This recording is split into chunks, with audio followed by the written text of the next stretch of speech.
لوگ آج کل بزرگ میں پتہ ہے کیا چیز دیکھتے ہیں؟ بس ذکر تسبیحات، ایسا بالکل بیٹھا ہوا ہو، ہل ہی نہ سکے، بس اس طرح کا بزرگ دیکھتے ہیں. تو ہم نے وہ بتا رہے تھے کہ میرا یہ معمول تھا، بہت پرانا واقعہ ہے. وہ کہتے ہیں میرا معمول ہے کہ میں صحیح بخاری اپنے بستر کے ساتھ رکھ کے سوتا ہوں. بعض لوگ صحیح بخاری اس لیے رکھتے ہیں تاکہ کھول کے لوگوں کو فرقہ واریت میں الجھائیں. ٹھیک ہے نا؟ یہ دیکھو اس میں تو یہ لکھا ہوا ہے، امام حنیفہ کی تو یہ رائے ہے، اس میں تو یہ لکھا ہوا ہے، فلانے کی تو یہ رائے ہے. تو ایک نئی دکان کھولنے کے لیے تو وہ انہوں نے صحیح بخاری رکھی ہوئی ہے. کہہ رہے میں نے یہ عزم کیا ہوا ہے کہ جیسے ہی کوئی حدیث سامنے آئے گی تو کم از کم ایک مرتبہ اس پر عمل لازمی کروں گا. تو کہتے ہیں میں نے جب صبح اٹھ کے حدیث کھولی تو اس میں لکھا ہوا تھا کہ جو چاہتا ہے کہ اللہ اس کی عمر میں برکت دے، اسے چاہیے کہ رشتہ داری جوڑے، اسے چاہیے کہ رشتہ داری جوڑے. کہہ رہے میں نے کہا رشتہ داروں کے ساتھ کوئی اوکھا سلوک کرنا ہے نا، یہی کہتے ہیں نا پنجابی میں اوکھا، کوئی بڑا اچھا سلوک کرنا ہے. ہم ہوتے تو ہم کہتے آج سب سے سلام دعا کر کے خیریت پوچھو، اچھا سلوک ختم. کیا خیال ہے؟ میں نیت کرتا ہوں اچھا سلوک کرنے کی. فون اٹھایا، بڑے بھائی سے خیریت، اچھا وعلیکم السلام. چھوٹے بھائی سے خیریت، بہن سے خیریت، ابا اماں ٹھیک، چلو آج ہم نے سب سے کیا کر لیا؟ بولو بھائی یہ ہو. تو کہتے ہیں کہ اللہ کی قدرت کہ کہتے ہیں کہ میرا ایک شاگرد تھا. ہاں کہتے ہیں میرے پاس، یہ پرانی بات ہے نا، تو میرے پاس کچھ پیسے پڑے ہوئے تھے، 25,000 روپے. وہ 25,000 اس وقت ایک رقم تھی اور ان کے لیے تھی، کیونکہ ان کے پاس تو 25 بھی نہیں تھے نا. جو غریب ہو اس کے لیے تو 25,000 بہت ہے نا. تو میرے پاس پڑے ہوئے تھے کتنے؟ 25,000. تو وہ میں نے اپنی کسی ضرورت سے رکھے ہوئے تھے. کہہ رہے بالکل وہی ضرورت میرے بڑے بھائی کو بھی تھی. کہہ رہے میں نے کہا اچھا سلوک کا تقاضا یہ ہے کہ اپنی ضرورت کو قربان کر کے بڑے بھائی کی ضرورت پوری کر دو. کہہ رہے ہیں وہ 25,000 میں نے اٹھا کے ان کو ہدیہ دے دیے، گفٹ کی آپ کو گفٹ ہے. ان کو یہ نہیں بتایا کہ ایکچولی ضرورت تو مجھے تھی، مگر خون تو خون ہوتا ہے نا. ہمارے یہاں آٹھا نے کسی کو دے گا اور ڈائلاگ ایسے مارے گا مگر اپنا خون تو کیا ہوتا ہے. ایسا نہیں، بس یہ جی ہدیہ دے دی ان کو اور اپنی ضرورت کو کیا کر دیا؟ قربان. کہہ رہے ہیں اگلے دن کیا ہوا کہ ایک آدمی آیا جو میرا ہی شاگرد تھا اور خاندانی کنجوس مشہور تھا. اس کے بارے میں یہ تھا کہ مالدار بہت ہے مگر آج تک اس نے کسی کو کبھی ہدیہ، کوئی گفٹ اس کی جیب سے کسی کے لیے کبھی نہیں نکلا. کہہ رہے وہ آیا اور اس نے بڑی لجاجت کے ساتھ، بڑی عاجزی کے ساتھ 2.5 لاکھ روپے مجھے گفٹ دیے، جو بالکل توقع کے برخلاف. 2.5 لاکھ روپے گفٹ دیے. کہہ رہے میں نے کہا یہ 2.5 لاکھ، ابھی میں نے 25,000 دیے اور کتنے آ گئے؟ 2.5 لاکھ 25,000 کا کتنا ہوتا ہے؟ 10 گنا. اللہ نے کہا نا ایک کے 10 دوں گا. اب یہ دوسری آزمائش تھی. ہم کہتے ماشاءاللہ آ گئے، چلو جی اللہ کی نعمت.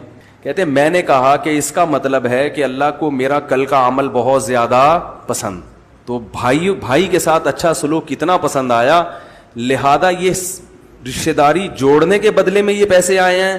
تو یہ سارے پیسے میں بہن بھائیوں میں، بولو بھائی، تو دوبارہ زیرو ہو گئے. وہ 2.5 لاکھ سب بہن بھائیوں کو برابر نہیں، بولو تو پھر رہنے دو، کیا کر دیے؟ بانٹ دیے. فیملی پلاننگ والے اس فلسفے کو، بولو بھائی، وہ جو ذہن دے رہے ہیں نا آپ کو، اس میں یہ کہ اپنے بچے پہ خرچ نہ کرو. بہن بھائی تو دور کی بات ہے، بھائی پیدا اس لیے نہیں کرنے دے رہے نا کہ خرچ کرنا پڑ جائے گا. صحابہ تو بیوہ عورتوں سے شادی کرتے تھے، ان کے بچے لے کے پال لیا کرتے تھے، اور یہ اپنے نہیں پیدا ہونے دے رہے. کیسی گندی سوچ بن رہی ہے کہ نہیں بن رہی لاشعوری طور پر. انگریزوں نے یہی کیا، اپنی اولاد پہ خرچ نہیں کیا، پھر کتوں پہ خرچ کرتے ہیں. وہ کتوں پہ کر رہے ہیں خرچ، کیونکہ اتنی دولت لے کے کہاں جائیں گے، اور بڑھاپے میں کتے ان سے ہیلو ہائے بولو نہیں کرتے.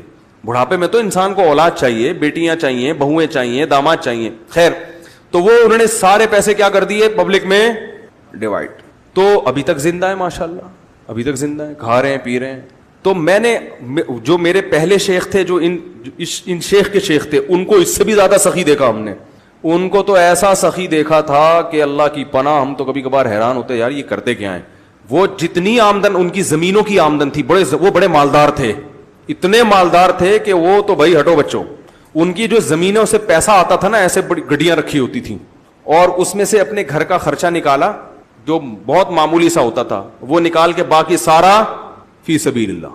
کیسے ہنسی خوشی دنیا سے گئے ہیں، بالکل آخری دم تک چہرہ کیا تھا ان کا.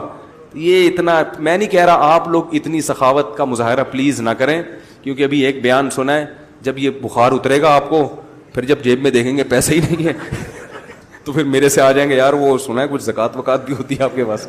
تو ہر آدمی کو اس حساب سے توکل کرنا چاہیے، کچھ جمع بھی کریں. تاکہ کبھی ضرورت پڑ جائے تو مانگنا نہ پڑے.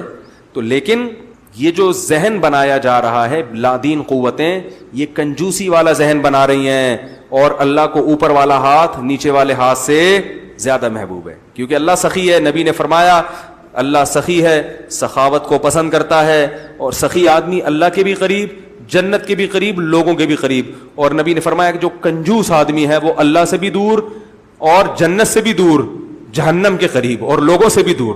لوگ بھی دور بھاگتے ہیں پیسے نہ مانگ لئے، لیمو نچوڑے کم بخت خرچ کرے گا نہیں.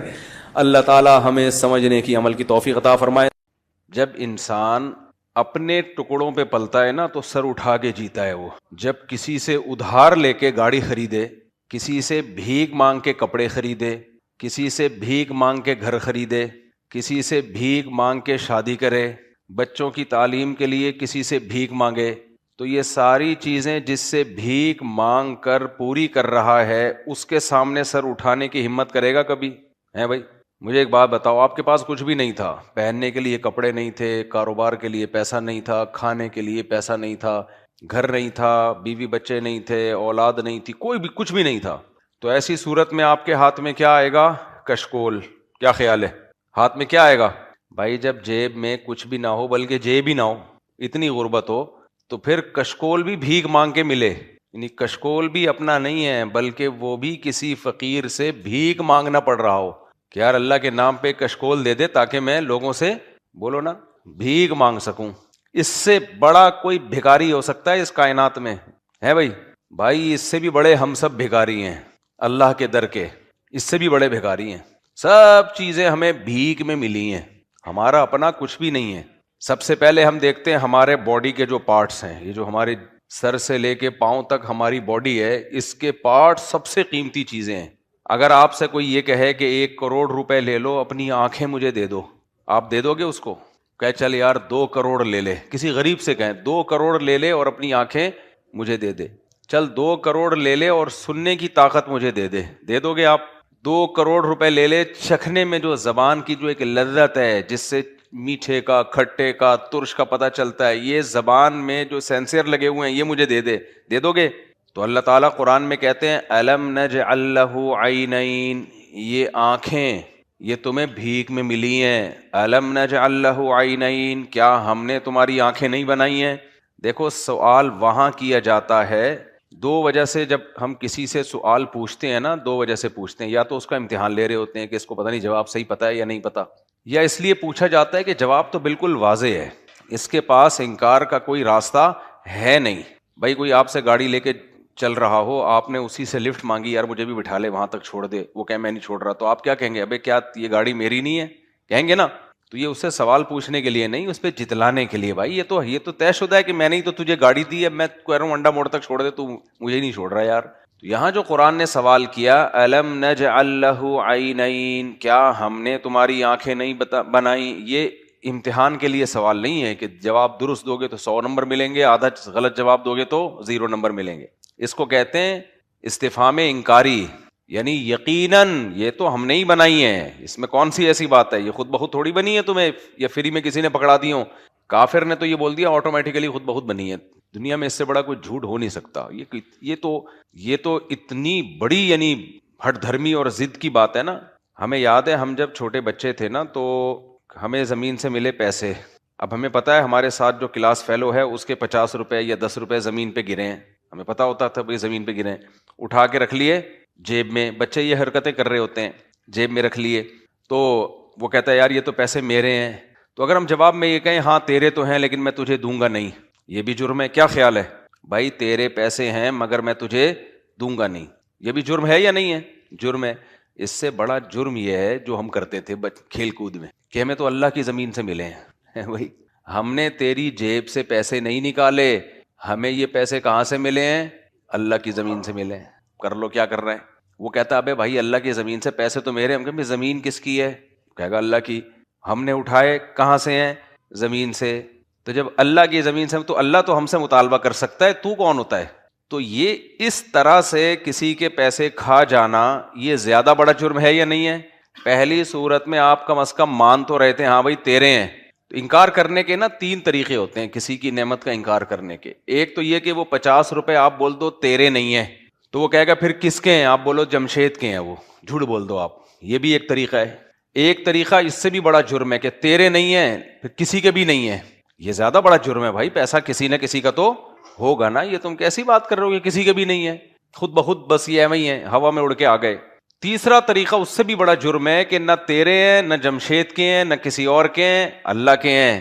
اور زمین کس کی ہے, اللہ کی. اس کے پاس تو آپ نے منہ ہی نہیں چھوڑا بیچارے کو کچھ بولنے کے لیے, تو یہ زیادہ بڑا جرم ہے یا نہیں ہے؟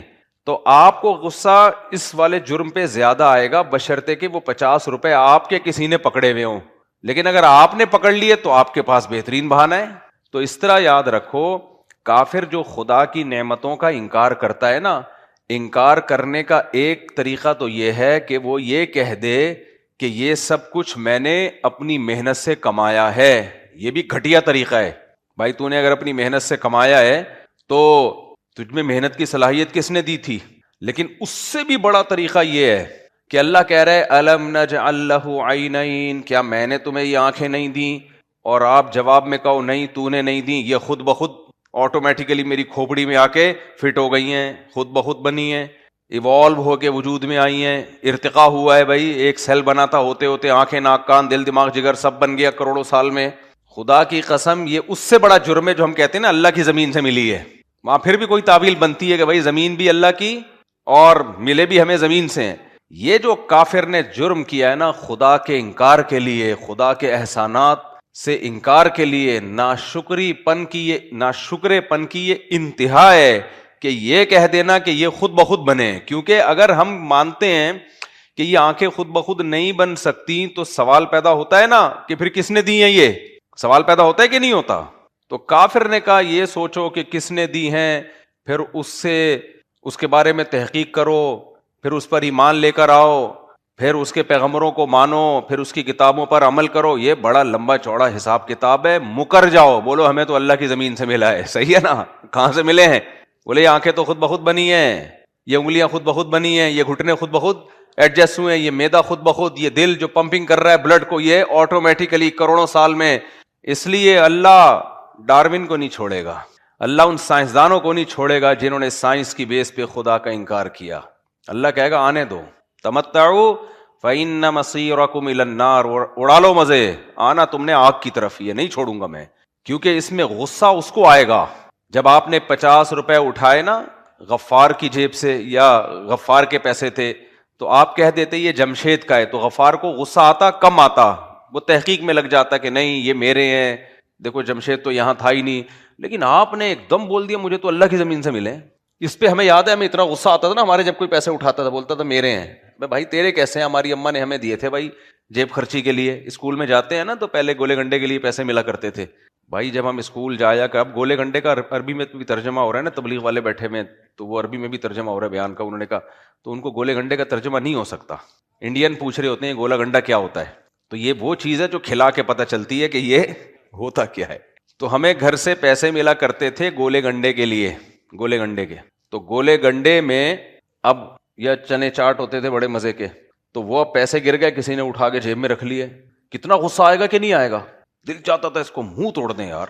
اور چل بھائی تو مان لے کہ میں نے بدماشی سے چوری کی ہے یا میں نہیں تجھے دے رہا. وہ جب یہ بولتا تھا نا ہمیں تو اللہ کی زمین سے ملے ہیں, پھر بڑا تل ملاتا تھا. بحث ہی نہیں کر سکتا ایسے آدمی سے, بحث ہی نہیں کر سکتا. نہ ہم یہ انکار کر سکتے ہیں کہ تجھے زمین سے نہیں ملے, نہ ہم یہ انکار کر سکتے ہیں کہ یہ زمین اللہ کی نہیں ہے. تو سوچو ہمیں 8 آنے 4 آنے پر اتنا غصہ آتا تھا, تو جس خدا نے اربوں کھربوں روپے کی ہمیں نعمتیں دی ہوں, اربوں کھربوں روپے کی نعمتیں, ایک ایک آنکھ کی قیمت 1 کروڑ نہیں 1 ارب سے بھی زیادہ ہے. اس ارب روپے کا کرنا کیا ہے بھائی جب آنکھیں اور کان ہی نہ ہوں. تو جس خدا نے اربوں کھربوں روپے کی نعمتیں ہمیں دی ہوں, اور ایک پڑھا لکھا سائنسدان بول دے, یونیورسٹی کا پروفیسر بول دے بھائی یہ مولویوں کی بنائی ہوئی باتیں ہیں کہ کوئی خدا ہے جس نے ہمیں یہ نعمتیں دیں, یہ سب نعمتیں ایوالو ہو کے وجود میں آئی ہیں آٹومیٹیکلی. تو میرے بھائی مجھے اور آپ کو غصہ نہیں آئے گا, لیکن اس ذات کو بہت غصہ آتا ہے جس نے یہ نعمتیں دی ہیں کہ کمبختو تم نے میری نعمتوں کا انکار کرنا تھا تو کوئی تو بنیاد بناتے نا, کوئی تو بنیاد بناتے یہ کیسے ممکن ہے کہ یہ خود بخود سب کچھ بن گیا ہو اور خود بخود تمہاری کھوپڑی میں فٹ ہو گیا ہو؟ یہ کیسے ممکن ہے؟ تو اس لیے میرے بھائی ہم لوگ جو بڑی تعریفیں کرتے ہیں نا، کافر لوگ بہت اچھے، کافر بہت اچھے، کافر بہت اچھے، یہ دنیا میں ہے بس. آخرت میں اللہ کہے گا بہت اچھا ہے تو جا انہی کے ساتھ جہنم میں مر. تو یہ اس لیے دنیا میں سب سے بڑی نعمت پتہ ہے کیا ہے؟ ایمان. یہ غیر مسلم لوگ بڑا مذاق اڑاتے ہیں کہ مسلمان ایمان کو اتنا ویلیو دیتے ہیں کہ مسلم ہونا چاہیے، مومن ہونا چاہیے، بھائی اچھے اخلاق ہونے چاہیے، بھائی انسان کے ایٹیٹیوڈ کیا ہونے چاہیے، اخلاق بھی نہیں ہے، ایٹیٹیوڈ کیا ہونے چاہیے، رویے کیا ہونے چاہیے، اچھے ہونے چاہیے. انگلش میں ہو تو بہت اچھے ہو گئے وہ، اردو میں ہے تو تھوڑے کم اچھے، پنجابی میں ہے تو تھوڑے سے اور کم ہو گئے. تو کافر کی نظر میں ان چیزوں کی بڑی ویلیو ہے، اللہ کی نظر میں سب سے پہلے کیا ہے؟ وہی میں اٹھنی کی مثال دیتا ہوں، جس نے میرے پیسے اٹھا لیے اور کہہ رہے اللہ کی زمین سے اب مجھے گولے گنڈے خریدنے کے پیسے نہیں میرے پاس، غصہ آئے گا کہ نہیں آئے گا؟ لیکن وہ ہر ایک سے اچھے اخلاق سے بات کر رہا ہے، ہر ایک سے مل رہا ہے، nice to meet you, how are you, fine, ٹھیش پیش، بڑی زبردست مل رہا ہے. میں تو تل ملا رہا ہوں گا جب تک میرے پیسے نہیں دے گا، میں متاثر ہوں گا اس سے، میں کہوں گا میرا پیسہ نکال ورنہ ایسی کی تیسی. جھوٹ کیوں بول رہے اللہ کی زمین سے، اتنا بڑا فراڈی. تو اسی طرح خوب یاد رکھو، ان الذین کفروا ینادون لمقت اللہ اکبر من مقتکم انفسکم اذ تدعون الی الایمان فتکفرون. قرآن کے الفاظ ہیں. کافر قیامت کے دن حدیث میں آتا ہے جب جہنم کی آگ میں ڈالا جائے گا تو ایسے نفرت سے اپنی انگلیاں چبائے گا. نفرت سے نا، جیسے آپ نے اگر کوئی بہت بڑی حماقت کر لی ہو اور پھر اس حماقت کی آپ کو سزا مل رہی ہو تو آپ کو اپنے اوپر غصہ آتا ہے، اپنی انگلیاں خود ہی چبانے لگتے ہو آپ. ہوتا ہے کہ نہیں ہوتا؟ بھئی آپ کو کسی نے کہا یہ راستہ خراب ہے، اس سے مت جانا، یہاں ڈاکو کھڑے ہوئے ہیں، سب کچھ لوٹ لیں گے، ساری دنیا کہہ رہی ہے، لیکن آپ کو نہیں سمجھ میں آیا، آپ نے کہا بھائی سب ایسی بیکار کی باتیں ہیں، پھر آپ گئے اور لوٹنے لگے، تو آپ کو ڈاکوؤں پہ زیادہ غصہ آئے گا یا اپنے اوپر؟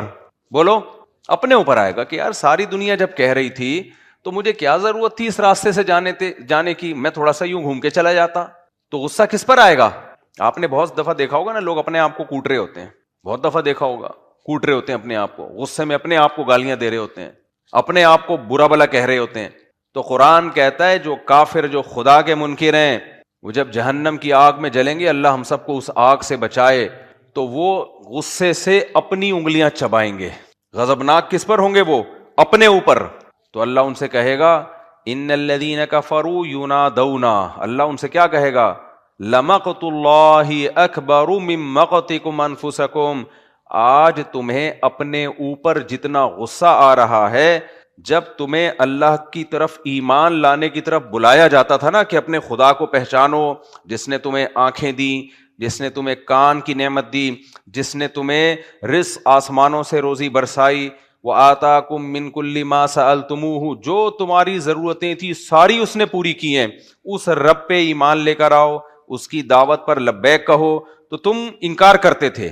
وَإِذَا قِيلَ لَهُمْ، جب ان سے کہا جاتا تھا کہ قیامت پر ایمان لے کر آؤ، تو کہتے ہیں لا ندری ما الساعہ، ہمیں کیا پتا یہ قیامت کیا چیز ہے، سائنس تو نہیں مانتی قیامت کو، ہے بھائی. جب ان کو بلایا جاتا تھا نا کہ قیامت ہوگی، اعمال کا حساب ہوگا، تو کہتے لا ندری ما الساعہ، ہمیں کیا پتا یہ قیامت کیا چیز ہے، تو مولویوں کی بنائی ہوئی چیز ہے، کوئی سائنس کی کتاب سے ثابت کرو قیامت شیامت. تو اللہ کہتے ہیں جب تم اس طرح کی باتیں کیا کرتے تھے نا، تو آج تمہیں اپنے اوپر جتنا غصہ آ رہا ہے نا، ہمیں تم پر اس سے بھی زیادہ غصہ آتا تھا کہ بھکاری ہو، ایک ایک چیز ہماری وجہ سے تمہیں ملی ہوئی ہے، ساری نعمتوں سے لطف اندوز ہو رہے ہو، اور جب تمہیں ہماری طرف بلایا جاتا ہے تو تم کیا کہتے ہو؟ کیا قیامت ہے بھائی، کون خدا، کون رسول، کیا قرآن؟ کوئی کاروبار کی بات کرو بھائی، بزنس بتاؤ کوئی اچھا سا. کرتے ہیں نا لوگ. یار ٹائم ضائع کیوں؟ تبلیغ والے جب جاتے ہیں گھر میں، دیکھو کوئی چلا جائے، آپ کی بیل بجائے، باہر بندہ آیا، وہ بولے بھائی میں ایک ایسا بزنس لے کر آیا ہوں، گورنمنٹ نے ابھی لون مل رہا ہے، قرضہ مل رہا ہے آسان، تو آپ قرضہ لے کے اپنا بزنس شروع کر سکتے ہیں. ایک دم کان کھڑے ہو جائیں گے کہ نہیں ہو جائیں گے؟ یار آپ بیٹھیں ذرا، کائنڈلی ڈیٹیل بتائیے گا. نہیں وہ اصل میں آپ اس وقت بہت بیزی ہیں، میں کل آؤں گا. نہیں میں بیزی نہیں ہوں، میں بالکل بھی بیزی نہیں ہوں، میں بالکل فارغ ہوں، آپ کے انتظار میں تو دعا کر رہا تھا کوئی اللہ کسی روزی والے کو بھیج دے. بیٹھیں تو صحیح، جا کہاں رہے ہیں آپ؟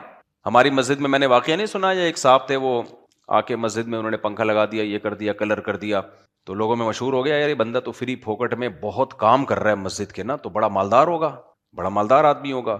تو لوگ خود اس کے پاس جانے لگے لوگ خود جانے لگے کہ آپ کا بزنس کیا ہے. اس نے کہا میرا بزنس یہ ہے کہ میں ٹریول ایجنٹ ہوں, بچوں کو امریکہ اور کینیڈا بھیجتا ہوں اعلیٰ تعلیم کے لیے یا جاب دلانے کے لیے, اس میں میرا کمیشن ہوتا ہے. سر پلیز ہمارا بچہ, نہیں ابھی میرے پاس ٹائم نہیں ہے. پیچھے پڑ جاتے ہیں لوگ, نہیں میرے بچے کو بھیج دیں. کتنا, 5 لاکھ, یہ لے 5 لاکھ. نہیں بھائی میرے پاس ٹائم. یہ فراڈی تھا وہ آدمی نا, 5 ادھر سے لیے, 5 ادھر سے لیے, 5 ادھر سے, 15-20 ہو گئے. تو اس نے دیکھا مسجد میں نے لگائے 10 لائیں, مل کتنے گئے 20, وہاں سے بوریا بسل گول کر کے غائب. پھر کسی دوسری مسجد میں جا کے کلر بدل کروایا 10 لاکھ میں. لوگ آئے, یار اتنے تم کرتے کیا ہو؟ چھوڑیں یار, کیا کرتا ہوں میں, بس اللہ کا دیا ہے میرے پاس. نہیں بھائی کوئی تو بزنس ہوگا. بس یہی بزنس ہے, بچوں کو میں جاپان بھیجتا ہوں. کہاں بھیجتے ہو؟ تو پاکستانیوں کو ایک بہت بڑا مسئلہ ہے پاکستانیوں کے ساتھ. زبان کو میں نے بریک لگائی ہے مسجد کے ممبر کے تقاضے کی وجہ. باہر بھاگنے کا بہت شوق ہے. وہ سمجھتے ہیں جیسے باہر سونے کے نوالے مل رہے ہیں. بھائی جس کو یہاں مناسب آمدن ہے نا, وہ عیش کر رہا ہے یہاں پہ, اس لیے یہاں رہو. دین بھی محفوظ ہے, ایمان بھی محفوظ ہے, کلچر بھی محفوظ ہے. ابھی میں امریکہ سے آ رہا تھا نا, تو ایک ایئرپورٹ پہ مجھے ایک پوری فیملی ملی. وہ امریکہ سے گھام کے واپس پاکستان آ رہے تھے. تو وہ فیملی ملی, میری دوستی ہو گئی ان صاحب سے. کہنے لگے میں تو گیا تھا امریکہ, نیت یہی تھی کہ وہیں رہوں گا زندگی بھر, اب بچوں کے یعنی وہیں امیگریشن لے کے, اب نیشنلٹی لے کے وہیں شفٹ ہو جاؤں گا. تو میں نے کہا پھر واپس کیوں آ رہے ہو؟ کہہ رہے میں وہاں گیا, بات پہ بچوں کو ابو بریانی چاہیے, ابو نہاری چاہیے, ابو ہر چیز پاکستانی چاہیے, ہر چیز پاکستانی. کہہ رہے 1 مہینے میرا دماغ کھایا. میں نے کہا کمبختو, جب تمہیں سب کچھ پاکستانی چاہیے تو یہاں ٹھہرے ہوئے کیوں ہیں؟ کہہ رہے چماٹ مار کے واپس لایا ہوں میں, ادھر ہی چلو پھر. تو پھر پاکستانی ٹھیک نہیں ہے. تو خیر, تو اب مجھے ایک بات بتاؤ, کیا بات کر رہا تھا؟ جب میں ٹاپک سے چینج ہوتا ہوں نا پھر مسئلہ خراب ہوتا ہے. ہاں, تو وہ انہوں نے کیا کیا, وہ ٹریول ایجنٹ ماشاءاللہ اب تک وہ یہی کام کر رہا ہوگا, ارب پتی بن چکا ہوگا وہ. تو اب وہ لوگوں کو کیا تھوڑی سی لالچ دے رہا ہے نا کہ میں ٹریول ایجنٹ ہوں, تو اس کی دعوت میں اٹریکشن کتنی ہے, حالانکہ جھوٹ بول رہا ہے. تو اس کو کسٹمروں کو گھیرنے کی ضرورت نہیں ہے. وہ کسٹمر کو بھگاتا تھا کہ نہیں پہلے ہی میرے پاس اتنی فائلیں آئی ہوئی ہیں, آپ کے بچے کو میں امریکہ نہیں بھجوا سکتا. لوگ خود نہیں بھجوائیں, آپ, ہمارا حق پہلے ہے. ایک تو اپنے بچوں کو جب امریکہ ہی بھجوانا تھا تو کمبختوں پھر پیدا کیوں کیا تم لوگوں نے اس کو, جب بڑھاپے میں اکیلے ہی رہنا تھا. میں اپنے ایسے جاننے والوں کو جانتا ہوں جن کے 8-9 بچے سب امریکہ جاپان ادھر شفٹ, اور بڑھاپے میں ایک دوسرے کا منہ دیکھ رہے ہیں. وہ یار ایک آدھ بہو رکھ لیتے تو عجیب حساب ہے. پتہ نہیں باہر کا کیسا دماغ خراب ہو گیا ہے. وَبَنِينَ شُهُودًا, قرآن کے الفاظ دیکھو. اللہ کہتے ہیں وہ بیٹے نعمت, کافر اتراتا تھا کہ میرے بیٹے ہر وقت میرے سامنے حاضر رہتے ہیں. تو اس سے پتہ چلتا ہے بیٹے وہی بیٹے ہیں جو آپ کے سامنے حاضر ہوں, اور جوانی میں نہیں بڑھاپے میں حاضر ہوں. وہ بیٹا جو امریکہ جاپان میں بیٹھا ہوا ہے, آپ کے پاس ہے ہی نہیں ایک بھی بیٹا, تو پھر وہ بیٹا کیا ہے؟ وہ تو آپ کی بہو کا شوہر ہے, وہ آپ کا بیٹا تھوڑی ہے. بہو کے ساتھ ہے, وہ آپ کے ساتھ تو پھر وہی ہے جو آئی تھی. خود سوچو کتنی بڑی ٹینشن, استغفر اللہ, ہے یا نہیں ہے؟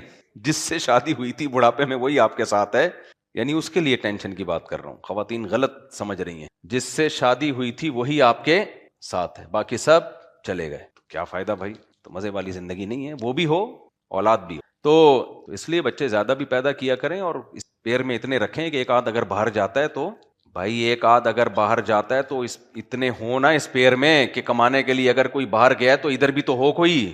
گاؤں دیہاتوں میں ایسا ہوتا ہے, بچے ہوتے ہیں ان کے باہر بھی گیا ہوا ہے اور کما کے بھی بھیج رہا ہے اور ادھر خدمت کے لیے بھی ہے. تو یہ نہیں ہونا چاہیے. بچے بھی کم ہوں اور پھر ہو بھی رہے ہیں تو وہ بھی باہر جا رہے ہیں سارے.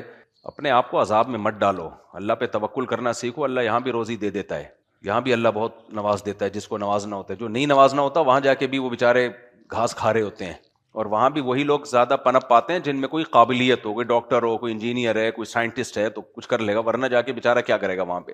خیر وہی بات ہے, توکل جب ختم ہو جائے نا, اللہ ہی ڈکشنری سے نکل جائے تو پھر انسان پاگلوں والے کام کرتا ہے. جب اللہ نکل گیا نا دماغ سے تو پھر اللہ کا بڑا فضل ہے. دیکھو ہم بچوں کی تربیت کی فکر میں کرتا ہوں کہ بگڑے نہیں, کہ مجھے بچوں کے مستقبل کی الحمدللہ فکر نہیں ہوئی ہے کہ کھائیں گے کہاں سے, کمائیں گے کہاں سے. یہ فکر تو ہوتی ہے اچھے انسان بنے, اپنے لحاظ سے ہم ان کو کوئی قابل بنائیں, پڑھائیں ان کو, تعلیم دیں ان کو. بس آگے کیا کمانا ہے کیا نہیں کمانا, ہمیں کما کے کھلائیں گے نہیں, ہم دماغ سے کیا کر دو بولو. بچے اس لیے تھوڑی پیدا کیے کہ کما کے کھلائیں گے. بھائی بچے اس لیے پیدا ہوتے ہی نہیں ہے کہ کما کے کھلائیں گے. کما کے کھلا دیں یہ اللہ کی نعمت ہے, لیکن نیت یہ نہیں ہونی چاہیے. نیت تو یہ ہے کہ بھائی اللہ تعالیٰ کا ایک حکم ہے کہ اولاد ہونی چاہیے, کیونکہ ہم جب مر جائیں گے تو اسلام ہماری اولادوں سے باقی رہے گا. سمجھتے ہو؟ یا آج ہم جتنے مسلم ہیں تو اس لیے کہ ہمارے ابا اماں مسلم تھے, وہ تو چلے گئے دنیا سے تو اسلام چھوڑ کے گئے ہیں. وہ تو اسلام تو اولاد کی شکل میں ہوتا ہے نا. آپ انڈیا میں ایک کلپ چل رہا ہے میرے بارے میں ایک ہندو عورت کہہ رہی ہے 19 بچے ہیں اس کے مولویوں کے، تو ہندوؤں کو ترغیب دے رہی ہے تم بھی 4 بچے 6 بچے پیدا کرو. تو اچھی بات ہے، کر لیں، ہم نے گورنمنٹ کی طرف سے کوئی پابندی نہیں، ہندو بھی پیدا کریں، لیکن کریں گے پھر بھی نہیں، وہ کریں گے نہیں. 2 وجہ سے، ایک تو ان میں وہ جذبہ ہی نہیں ہے، ان کا مذہب اتنا موٹیویٹ ہی نہیں کرتا ان کو نسل بڑھانے پر، ہمارا مذہب تو ہمیں ترغیب دیتا ہے نا. دوسرا، ہم گوشت کھاتے ہیں، ہم گوشت پھوڑتے ہیں، کھاتے نہیں ہیں. ہمیں تو گوشت نہ ملے ہماری کھوپڑی بولو آؤٹ ہو جاتی ہے. ہندو لوگ کہتے ہیں گوشت بری چیز ہے، وہ تو ویجیٹیرین ہوتے ہیں زیادہ، ان کا مذہب ہے بھائی، کسی کا مقصد مذاق اڑانا نہیں ہے، ہر شخص ہمارے لیے قابل عزت ہے، ہر قوم قابل عزت ہے ہمارے لیے. لیکن ویجیٹیرین ہے وہ تو آپ دیکھ لیں، ڈاکٹروں سے پوچھ لیں، جو ویجیٹیرین ہوتے ہیں وہ ویجیٹیرین ہوتے ہیں، سمجھ رہے ہیں. اس لیے میں کہتا ہوں سبزی کھاؤ. سبزی کھانے کا بہترین طریقہ ہے بکرے کو کھلاؤ اور بکرا کھا جاؤ. سبزی کھانے کا سب سے بہترین طریقہ کیا ہے؟ یہ دیکھو، یہ ہم پر اللہ کا احسان ہے یا نہیں ہے؟ اگر اللہ تعالی ہم پہ چھوڑ دیتا، ہمارا مذہب اسلام نہ ہوتا، ہماری عقل پہ چھوڑ دیتا کہ کیا کھانا چاہیے، تو عقل تو یہی کہتی ہے ایک جاندار ہے، زندہ ہے، آپ اس سے زندگی کا حق کیوں چھین رہے؟ دیکھنے میں یہ ظلم لگتا ہے کہ نہیں لگتا؟ گائے کو ذبح کرتے ہیں تڑپتی ہے، بکرے کو ذبح کرتے ہیں تڑپتا ہے، مرغی کو ذبح کرتے ہیں تڑپتی ہے مرغی. دیکھنے میں یہ عقل کے خلاف ہے، کیوں ظلم کر رہے ہو؟ لیکن وحی نے ہمیں، قرآن و سنت نے ہمیں بتایا، وَسَخَّرَ لَكُم مَّا فِي السَّمَاوَاتِ وَمَا فِي الْأَرْضِ جَمِيعًا مِّنْهُ، بھائی ان کو میں نے پیدا تمہارے کھانے کے لیے کیا ہے، تم نہ ہوتے میں ان کو پیدا ہی نہ کرتا. اور اگر تم ان کو کاٹ کے نہیں کھاؤ گے، بڑھاپے میں سسک سسک کے مریں گے. یہ ان کے لیے تو کوئی اولڈ ہوم بھی نہیں بنیں گے. جب گائے بوڑھی ہو کے مرتی ہے ہندوستان میں، آپ دیکھو ان بیچاری گایوں کا حالات کیا ہوتے ہیں، گوشت کھانے کے قابل بھی نہیں ہوتا ان کا. کوے بھی کہتے ہوں گے کیا کھلا رہے ہو ہمیں یار. تو یہ تو جانوروں پر بھی احسان ہے کہ جب ہٹے کٹے ہوتے ہیں ہم ذبح کر دیتے ہیں، اس کو کام میں آ جاتے ہیں وہ، ورنہ بوڑھے ہو کے مرتے وہ، اور پھر بڑھاپے میں ان کو کھلاتا کون؟ گائے کا پیٹ بھرنا آسان ہے کیا؟ میری گائے، آپ مجھ سے آگے پوچھو، اپنا پیٹ بھرنا میرے لیے مشکل ہے، اس کا آسان ہے، اس کا پیٹ بھرنا مشکل ہے. مجھ سے زیادہ میں کیا، مجھے بھی کھا جائے وہ، اگر کوئی حیثیت نہیں ہے جتنا ان کو کھلانا پڑتا ہے، تو بڑھاپے میں کون کھلائے گا؟ ابھی تو ہم اس لیے کھلا رہے ہیں کہ دودھ دے رہی ہے، جب بڑھاپے میں دودھ دینا بند کر دے گی تو میں کیوں کھلاؤں؟ سوال پیدا ہوتا ہے. میں اپنے ماں باپ کو نہ کھلا دوں، میں اپنے بہن بھائیوں کو نہ کھلا دوں، میں گائے کو کیوں کھلاؤں؟ 1500 روپے ایک ٹائم کا خرچہ، 2 ٹائم کا ملا کے خرچہ آ رہا ہے گائے کا، یعنی ریشو اگر نکالا جائے 1300 سے لے کے 1500 تک کا ایک دن میں. لیکن وہ افورڈ کر رہے ہیں کیونکہ دودھ بھی آ رہا ہے. دودھ آنا بند ہو جائے، بچہ بھی آنا بند ہو جائے تو بھائی اپنی ماں باپ پہ تو انسان خرچ کر لے گا. گائے پہ کیا سوچ کے؟ ہندو بھی خرچ نہیں کرتے بوڑھی گائے پہ. تبھی آپ جاؤ ہندوستان میں یا ان ملکوں میں جہاں گائے پر کاٹنے پر پابندی ہے، ان میں ذرا جانوروں کے انہی کے بنائے ہوئے ولاگ دیکھو کہ بڑھاپے میں وہ بیل اور گائے کیسے سسک سسک کے مر رہے ہوتے ہیں. تو اللہ نے ہمیں اسلام دے کر ہمیں پابندی لگا دی کہ تم مت سوچو، میں نے تمہیں اجازت دے دی ہے کہ تم گوشت کھاؤ. تو اب ہمارے لیے گوشت کیا ہو گیا؟ حلال. اگر ہم اس مسلم نہ ہوتے تو سوچتے رہتے. اللہ نے ہمیں اس آزمائش سے بچا کے ہم پہ احسان کر دیا کہ بھائی گوشت کھایا کرو. ہمارے نبی کی جو علامتیں ہیں نا پچھلی کتابوں میں، ان علامتوں میں یہ بھی ہے کہ وہ نبی گوشت کھانے والے ہوں گے، ویجیٹیرین نہیں ہوں گے، گوشت کھانے والے پیغمبر ہوں گے صلی اللہ علیہ وسلم. تو ہمارے نبی نے اونٹ کا گوشت کھایا، دمبے کا گوشت کھایا. آپ کو دستی کا گوشت بہت پسند تھا. ترمذی کی حدیث ہے کہ اہنؤ مریئن او کما قال، راوی کہتے ہیں کہ نبی صلی اللہ علیہ وسلم فرماتے تھے کہ یہ جو دستی کیا ہوتی ہے؟ بکری کا بازو. اور کتنی ڈیٹیل میں صحابہ کرام نے نبی کے گوشت کھانے کی کیفیات کو بیان کیا ہے. سکین سے بھی کھایا، چھری سے کاٹ کے، اور دانتوں سے نوچ کے بھی تناول کیا. آپ نے نہیں آئی سمجھ؟ باب ما جاء فی انحش اللحم نحشن، پورے باب ہیں حدیثوں میں. گوشت کو ایسے کھاؤ، صحیح ہے نا، ایسے ہڈی پکڑی ایسے کھاؤ. بتاؤ کوئی ویجیٹیرین دیکھے گا ایسے کھا رہا ہے؟ خربوزہ ایسے تھوڑی کھایا جاتا ہے، کیا کر لے گا خربوزہ؟ تو یہ اللہ کا ہم پر احسان ہو گیا. ہمیں کیا بنا دیا اللہ نے؟ گوشت حلال کیا ہمارے لیے، ہم گوشت کھاتے ہیں. گوشت سے چہرے پہ چمک آتی ہے.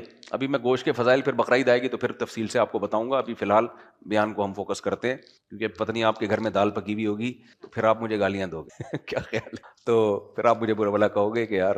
تو پھر ٹاپک چینج ہو گیا. کہاں چل رہا تھا میں؟ جو مثال دے رہا تھا نا میں یہ مثال دے رہا تھا کہ دیکھو ہم جاتے ہیں، قرآن کہتا ہے جب ان کو اللہ کی طرف بلایا جاتا تھا تو یہ انکار کرتے تھے، اور جہاں دنیا کی بات ہوتی ہے سارے بھاگے چلے جاتے ہیں نا. جیسے وہ ٹریول ایجنٹ کی میں مثال دے رہا تھا، بندوں کو امریکہ جاپان کہاں جھوٹ بول رہا تھا لیکن سب خود ہی آ رہے ہیں, ہمارے بچے کو بھی لے جاؤ, ہمارے بچے کو بھی لے جاؤ. تو دنیا میں ہر شخص کی اتنی دلچسپی ہے کہ کوئی جھوٹی بات بھی کہہ دے تو پیچھے چلے جاتے ہیں, اور ادھر اللہ کے سینکڑوں ہزاروں لاکھوں پیغمبر آ کے اللہ کی طرف بلا رہے ہیں.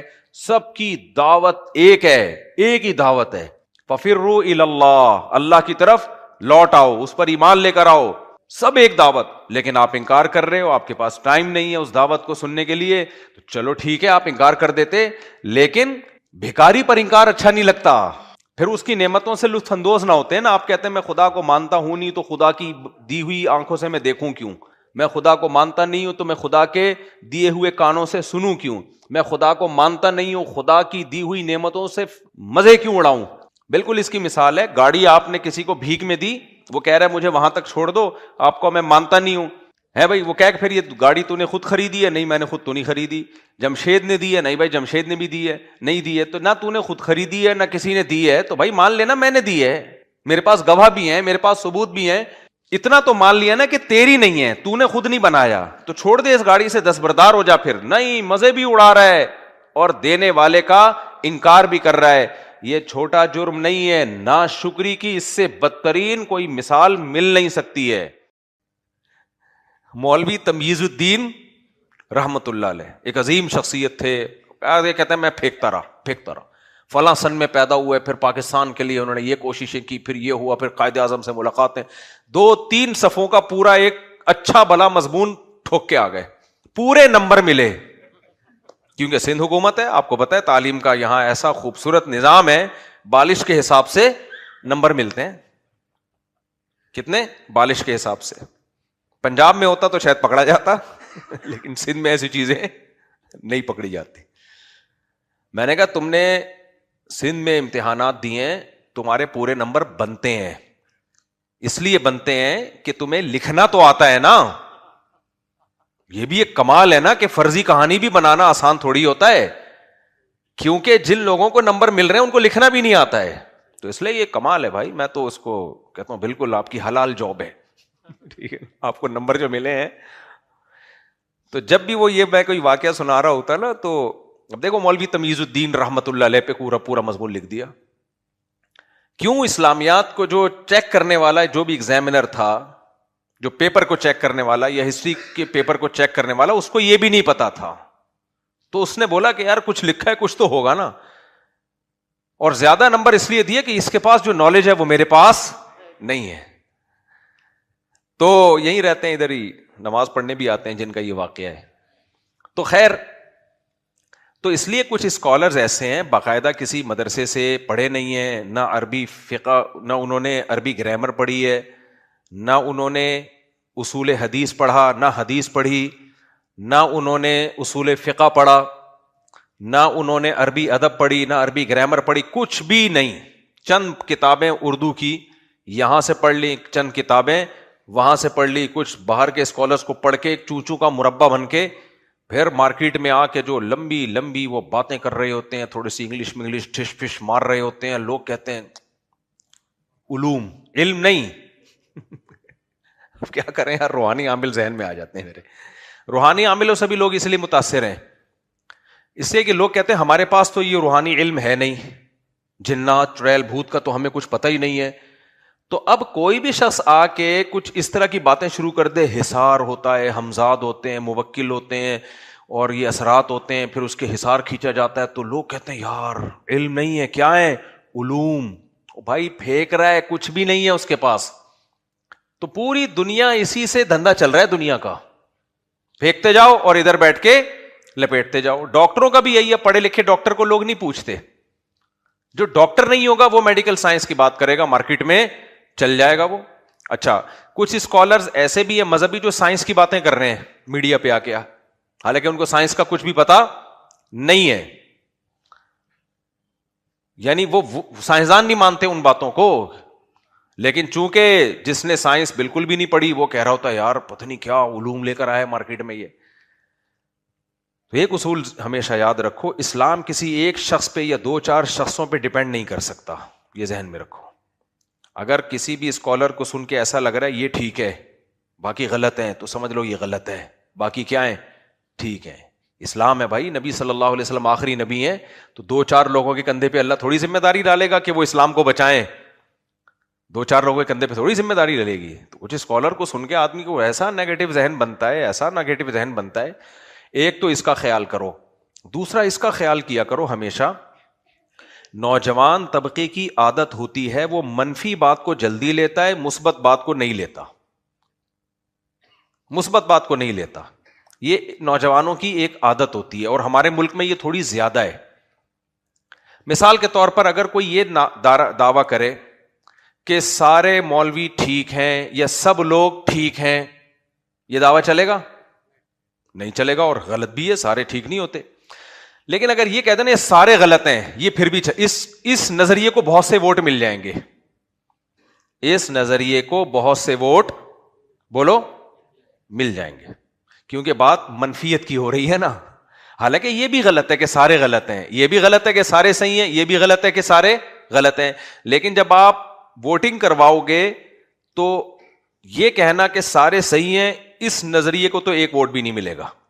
لیکن یہ کہنا کہ سارے ہی غلط ہیں, اس کو ٹھیک ٹھاک ووٹ ملیں گے, اور 2-4 ووٹ ہوں گے جو کہیں گے کہ نہیں ایسا نہیں ہے, اور وہ 2-4 بھی وہی ہوں گے جو اپنے آپ کو سمجھتے ہوں گے میں ٹھیک ہوں, باقی سارے کیا ہیں, غلط ہیں.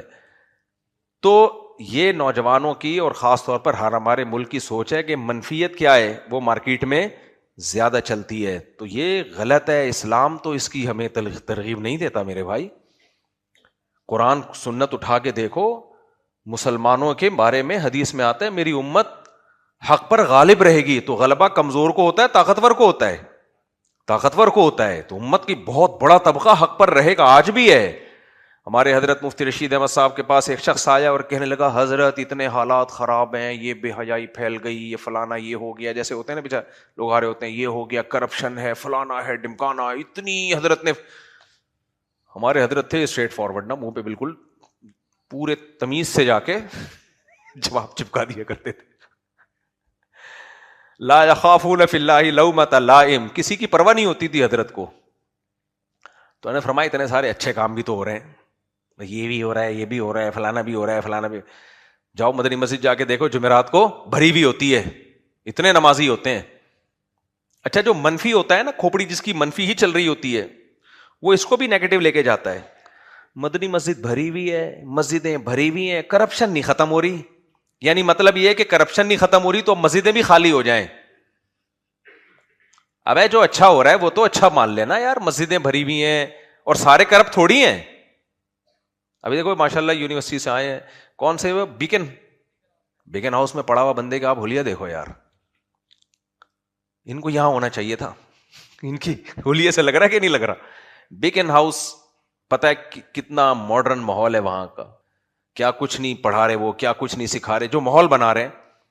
تو وہاں ایسے ایسے بچے آپ کو ملیں گے, میں لونڈے کہنے والا تھا لیکن مناسب نہیں ہے, ایسے ایسے آپ کو ماشاءاللہ بچے ہیں, گاڑیاں بھر بھر کے شب جمعہ تبلیغ میں جا رہی ہیں, سیروزے بھی لگ رہے ہیں. ٹھیک ہے وہاں شر زیادہ ہے, لیکن ہر جگہ ایسا نہیں ہے, بہت سی جگہوں پہ خیر زیادہ ہے.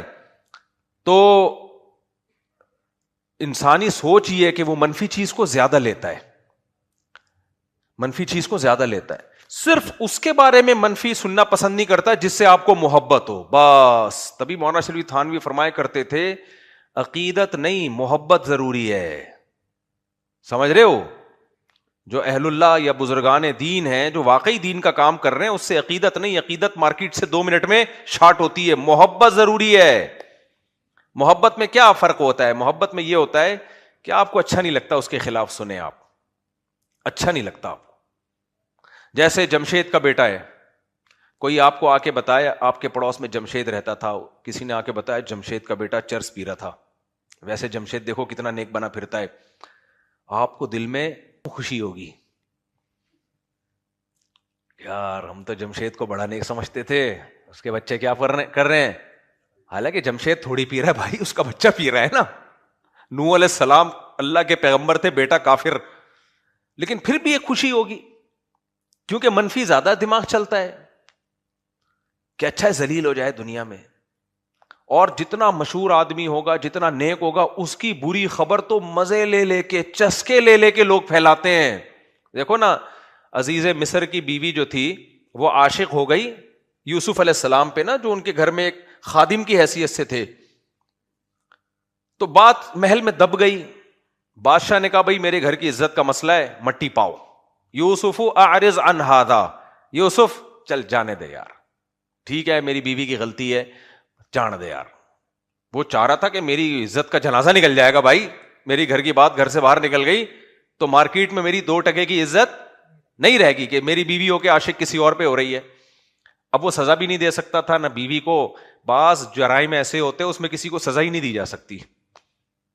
ایک صاحب پکڑے گئے, اللہ معاف فرمائے, کسی کے ساتھ نا, تو ہمارے پاس کیس آیا, کہنے تھانے میں جاؤ. میں نے کہا بھائی جس کے ساتھ پکڑا گیا ہے تھانے میں گئے نا, وہ بھی بدنام ہوگی, اس کے رشتے دار بھی بدنام ہوں گے, اور یہ بھی بدنام ہوگا. تو اس میں کتنے لوگ لپیٹ میں آ رہے ہیں؟ اتنی بڑی سوسائٹی, یعنی اتنا بڑا خاندان لپیٹ میں آ رہا ہے. مٹی پاؤ. کچھ کیس ایسے حل ہوتے ہیں بھائی, کیونکہ عزت ایک دفعہ جائے گی واپس نہیں آتی. وہ پاکستان میں تو آتی نہیں ہے. پاکستان میں عزت صرف جاتی ہے, میں نے اب تک آتے ہوئے کی رپورٹ دیکھی نہیں ہے. ہاں کچھ لوگ ایسے ہیں جو اتنے بے عزت ہیں کہ ان کی اب عزت جانے کے لیے کچھ رہا نہیں ہے نا. ابھی چھوڑو, پھر میں کہیں اور چلا جاؤں گا. دیکھیں عزت, پیسہ ہوتا ہے تو جانے کا غم ہوتا ہے نا. کچھ لوگ کی عزت اتنی وہ ہو چکی ہے کہ اب عزت جانے کا ان کو غم ہے ہی نہیں, کیونکہ جائے گی نہیں عزت. کیوں نہیں جائے گی؟ ہے ہی نہیں تو جائے کیا. تو وہ اس لیول کے لوگ ہیں, وہ بہت اونچے لوگ ہیں. وہ چھوٹے موٹے لوگ اس لیول کے ہوتے نہیں ہیں. خیر کیا بات کر رہا تھا میں, دیکھو ہے نہیں, عزت کے حوالے سے نہیں. یہ واقعہ کس پہ سنا ہے میں نے؟ یوسف علیہ السلام کا نا. تو یوسف علیہ السلام جو بادشاہ تھا, جو عزیز مصر تھا, اس نے کیا کہا؟ اعرض عن ھذا, چل یار مٹی پا یار. حالانکہ چھوٹا جرم نہیں تھا اس کی بیوی کا, لیکن وہ چاہ رہا تھا کہ بھائی یہ جرم جب دنیا کے سامنے جائے گا اور میں بیوی کو سزا دوں گا یا طلاق دوں گا اس کو, تو لوگ پوچھیں گے کیوں دی, میں بتاؤں گا تو کیا بدنام کون ہوگا. لیکن تھا سمجھدار آدمی. کیا خیال ہے, تھا کیا سمجھدار آدمی. تبھی میں خواتین سے کہتا ہوں تمہارا میاں اللہ نہ کرے اگر پکڑا بھی جاتا ہے تو گھر کی بات گھر میں دفن کر دو, کیونکہ تمہارے میاں کی بے عزتی سے تمہاری بے عزتی ہوگی. عورتیں بڑی بیچاری بے وقوف ہوتی ہیں, کوئی بھی میاں کو کچھ الٹا سیدھے کام میں دیکھ لیا فوراً دنیا کو بتانا شروع کر دیتی ہیں میری یہ ایسا. ابے بھائی اس کی تو بے عزتی ہوگی, تیری بھی کبھی عزت نہیں ہوگی. اور جو عورتیں چسکے لے کے سن رہی ہیں نا تیرے میاں کی برائیاں, کل تھوڑا سا ان کا اختلاف ہو گئیں گے, ہاں ہے تو تیرا میاں تو ایسا ہے. عورت کی تو پہچان اس کا میاں ہے. تبھی کہتے ہیں نا عقل مند لوگوں نے کہا ہے کہ عقل مند عورت اپنے میاں کو شہزادہ بنا کے رکھتی ہے اور شہزادی کہلاتی ہے, اور اس کی برائیوں کو گھر میں دفن کر دیتی ہے. اور بے وقوف عورت اپنے میاں کی ساری دنیا میں چرچے بیان کرتی ہے. وہ میاں بھی تو حرکتیں دیکھو نا, پکڑے جا رہے ہیں آج کل. موبائل میں دیکھو تو وہاں کچھ چیز سے پکڑے جا رہے ہیں, انٹرنیٹ پہ بیٹھا ہوا ہے پتہ نہیں فوش فلمیں, اللہ معاف فرمائے, بولتے ہوئے بھی برا لگ رہا ہوتا ہے, وہ دیکھتا ہوا پکڑا گیا. یہ آج کل رپورٹیں آ رہی ہیں, اللہ معاف فرمائے. تو میں ان عورتوں کو بولتا ہوں بھائی برا کیا, میں اس کو فیور نہیں کر رہا, لیکن دفن کر دو گھر کے اندر. بچوں کو پتا چلے گا ابا یہ کر رہے تھے, بچوں کے دل میں کیا عزت رہے گی؟ بچے بھی کریں گے کہ نہیں کریں گے یہ کام پھر؟ لیکن منہ ہی نہیں, کنٹرول ہی نہیں ہے, کنٹرول ہی نہیں ہے منہ کے اوپر. اللہ میاں نے میاں بیوی کو لباس بنائے ایک دوسرے کا. لباس کا مطلب ہے چھپاؤ بھائی, ایک دوسرے کی چیزوں پہ پردہ ڈالو. اب بے وقوف عورت نے اپنے پرانے تعلقات بتا دیے شوہر کو. تم کیوں بتا رہی ہو بھائی, چھوڑ دو, جمشید کیسا تھا, ستار کیسا تھا, مٹی پاؤ. اور اگر اس نے حماقت کر کے بتا دی ہیں تو تم چھپا دو اب اس کو بیگم, بس پرانی باتیں کیا کرو, اور کرید رہا ہوتا ہے اور مزے لے رہا ہوتا ہے. پھر جب لڑائی ہوگی تانے دے گا اس کو. تم نے خود بتایا تھا, تمہیں یاد ہے, آج میں پکڑا گیا ہوں تو تم نے تو خود پکڑوایا اپنے آپ کو. کیا گند چل رہا ہے. تو بس وہ بے لگام زبان ہے. اللہ میاں نے حکم دیا پردے ڈالو بھائی, اپنے گناہ کو بھی کسی کے سامنے ظاہر کرنے کی اجازت نہیں ہے. نبی صلی اللہ علیہ وسلم نے فرمایا کل امتی معافن الا المجاہرین, جہار کرنے والے جو اپنے گناہ کو لوگوں کے سامنے بیان کر دیتے ہیں ان کا گناہ قابل معافی نہیں رہتا. اللہ کہتے تجھے خود شرم نہیں آ رہی اپنے گناہ پہ جس چیز پہ شرم آتی ہے وہ بیان کیا جاتا ہے. بھائی کچھ برائیاں ایسی ہوتی ہیں انسان کو پتا ہے گندا کام ہے یہ, تو بتا نہیں رہا ہوتا. وہ لڑکی والوں کے سامنے آپ گئے رشتہ لینے کے لیے, کیا کرتے ہو جی میں چرس پیتا ہوں چھپ چھپ کے, بتاؤ گے کبھی؟ اگر پی بھی ہے بھائی چھپاتا ہے آدمی, یار یہ کوئی عزت جائے گی. تو جس گناہ کو آپ بتا رہے ہو نا, اس کا مطلب آپ اس گناہ کو گناہ سمجھتے نہیں, آپ اس کو ہلکا سمجھتے ہو. تو جب آپ اس کو ہلکا سمجھتے ہو تو اللہ کیوں معاف کرے گا؟ اللہ نے معافی ان لوگوں کے لیے رکھی ہے جو اپنی غلطی کو بڑا سمجھتے ہیں اور توبہ استغفار کرتے ہیں, ندامت ہوتی ہے. جب آپ بتا رہے ہو میری گرل فرینڈ ہے, میں نے یہ کیا, میں نے فلانی فحش فلم دیکھی, میں نے فلانی فلم دیکھی, میں نے یہ کیا, یہ ڈرامے بازی, تو اللہ کہتا ہے کہ اس کو خود اپنے گناہ پہ ندامت نہیں ہے.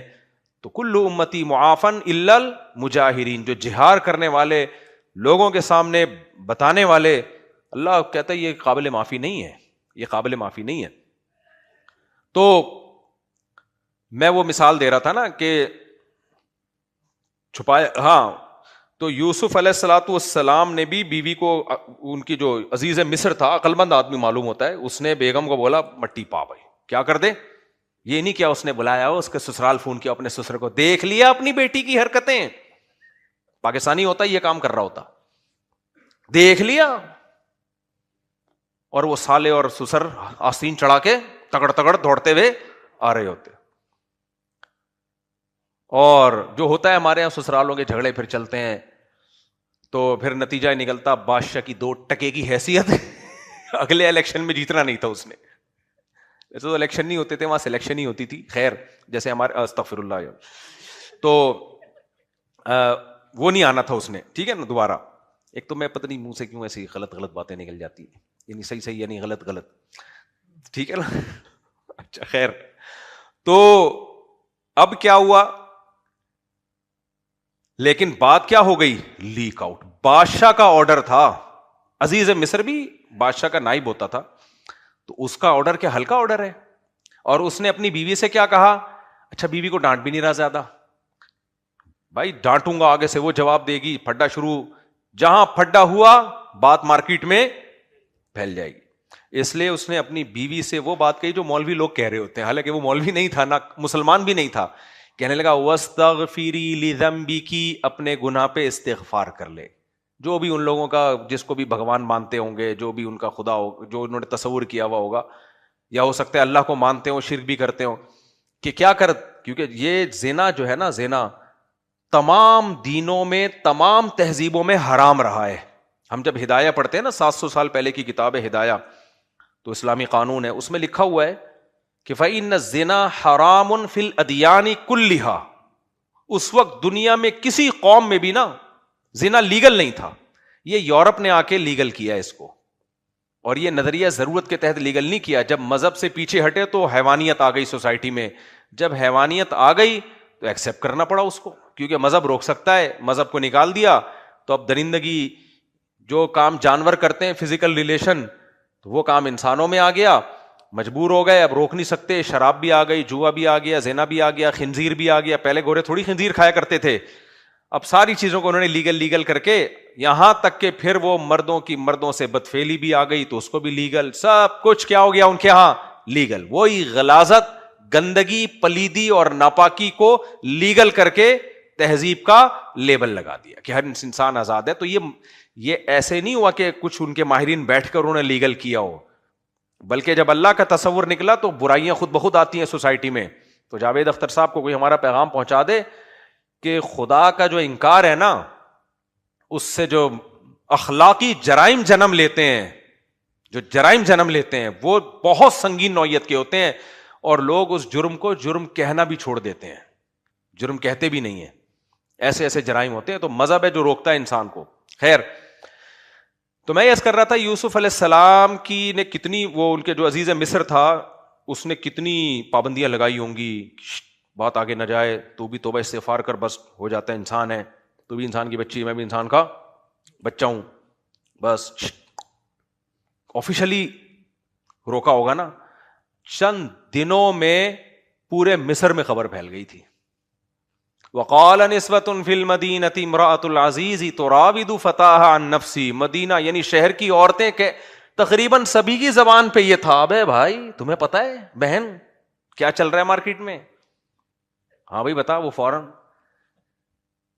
عشق معاشقے کے کیس آ رہے ہیں، تو یہ تو ہو جاتے ہیں. نہیں، بادشاہ کی جو عزیز مصر ہے اس کی بیوی ہو کے عاشق ہو رہی ہے کس پہ؟ اپنے خادم پہ، گھر کے ملازم پہ. انا لنراھا فی ضلال مبین. میرا مقصد بہن تمہیں کوئی غیبت کرنا نہیں ہے کسی کی، بس میں یہ بتانا چاہ رہی ہوں کہ مجھے یہ اچھا پسند نہیں آیا بالکل بھی. فی ضلال مبین، یہ تو کھلی گمراہی ہے. اتنے اونچے طبقے کی عورت ہو کے عاشق ہو رہی ہے گھر کے خادم پہ. تو اس لیے میں نے یہ رپورٹ آپ کے سامنے پیش کی، ورنہ میرا مقصد کسی کی برائی نہیں ہے. ہم بھی ایسے ہی غیبتیں کر کر کے نا کسی کو بتانا نہیں. میں تو ویسے ہی بتانا چاہ رہا ہوں فلاں کی بیٹی گھر سے بھاگ گئی ہے، بس میرا مقصد کسی کی غیبت نہیں ہے. صرف یہ بتانا چاہ رہا تھا پتہ چلے ہو کیا رہا ہے سوسائٹی میں. ابے تیرے بتائے بغیر بھی پتہ چل جاتا ہے لوگوں کو. ہر آدمی غیبت پہ ایک اچھا لیبل لگا کے لوگوں کے گھروں کے راز فاش کر رہا ہوتا ہے. یہ جو ہے نا نالج نالج نالج، نبی صلی اللہ علیہ وسلم نے ایک دعا سکھائی ہے، اللہم انی اعوذ بک من علم لا ینفع. اے اللہ اس علم سے تیری پناہ مانگتا ہوں جو فائدہ نہ پہنچائے. ہر نالج اچھی نالج نہیں ہوتی. آپ کو سب کے گھروں کا پتا ہے کس کی بیوی بھاگ گئی، کس کا کس کے ساتھ چکر چل رہا ہے، کس کی بیٹی کا کہاں سے چکر چل رہا ہے. اور آپ کو میں ایک نالجیبل آدمی ہوں. یہ والی نالج شیطان کے پاس بولو زیادہ ہوتی. کچھ چیزوں سے جاہل رہنا یہ عالم ہونے کی دلیل ہوتی ہے، اور کچھ چیزوں کا علم ہونا یہ جاہل ہونے کی دلیل ہوتی ہے. آپ کو اپنے کام سے کام رکھو. تمہیں کیا یار کس کے گھر میں کیا ہو رہا ہے؟ کسی کو آپ موبائل پکڑا دو فوراً گیلری میں گھسے گا، ان باکس میں جائے گا، واٹس ایپ میں جا کے میرے ساتھ ہوا ہے یہ سب کچھ. اعتماد کر کے میں نے موبائل پکڑا دیا. پہلے ہوتا تھا، اب تو میں ہوشیار ہو گیا ہوں نا. جب میں نیا نیا مشہور ہونے لگا نا تو اچھے اچھے لوگ آتے ہیں ماشاء اللہ حضرت جی. میں بڑا متاثر ہوتا ہے، اتنا نیک آدمی یار، یعنی مجھ سے اتنا زیادہ تمیز سے مل رہا ہے. اس کو موبائل پکڑا دیا کہ بھائی ویڈیو بنا لے. کم بخت گھس گیا کس میں، نمبر نکال لیے. اب میرے پاس ہر طرح کے نمبر آتے ہیں. ایک نے ایک شرارت کی، ایک خاتون ڈیورس طلاق یافتہ تھی، مسائل پوچھ رہی تھی، تو اس کے یاداشت، اس کا استفتاء آیا ہوا تھا میرے پاس طلاق کا. تو میں نے ڈیورس کے لفظ سے نا اس کو، تاکہ مجھے یاد رہے اس کی ہسٹری. اس نے دیکھا یہ طلاق یافتہ ہے، اس پہ لائن مارو. میرے موبائل سے نمبر نکال کے لائن مارنا شروع کر دی. سمجھ میں آ رہی ہے بات کہ نہیں آ رہی ہے؟ مجھے پتہ ہی نہیں ہو گیا رہا ہے وہ خاتون کہ میرا نمبر کہاں سے چلا گیا. پھر میں نے اس کو، پھر جب میں نے انکوائری کے پتا چلا کہ یہ اس طرح ہوتا ہے، گھر میں کسی کو بٹھاؤ وہ درازیں کھول کے چیک کر رہا ہے، الماریوں میں گھس رہا ہے. بھائی یہ تو شوہر بیوی کے لیے یہ کام کرتا ہوا اچھا نہیں لگتا. بیگم کا موبائل عورتیں بھی کر رہی ہوتی ہیں، میاں کے موبائل. یہ جمشید ہے، جمشیدہ تو نہیں ہے کہیں، یہ محمود ہے کہیں، ایسا تو نہیں ہے لکھا ہوا محمود اور نکلے کیا. میں عورتوں سے کہتا ہوں تم شوہر کی پرائیویسی میں جتنا مرضی گھسو گی نا تمہیں ٹینشن کے علاوہ کچھ بھی حاصل نہیں ہوگا.